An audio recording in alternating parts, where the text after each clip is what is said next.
வணக்கம்ப்பா. இப்போ உடம்பு எடை கூடிக்கிட்டு நிறையா பேர் ரொம்ப பேர் அவஸ்தைப்படுறாங்க. இது உடம்பு எதுக்கு கூடுதுன்னா, இந்த கொழுப்பு சத்து அதிகமாக இருந்தால் கூடும், அப்புறம் தைராய்டு வந்தால் கூடும், அப்புறம் இந்த கெட்ட நீர் இருந்தாலும் கூடும்.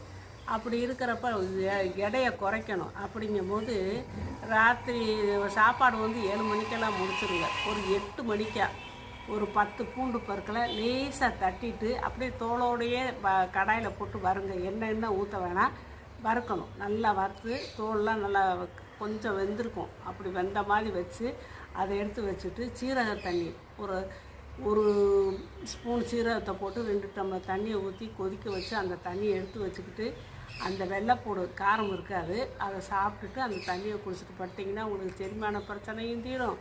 அப்புறம் உடல் எடை, கெட்ட நீர், வாயு பிரச்சனை, செரிமானம் எல்லாத்தையும் சரி பண்ணும்.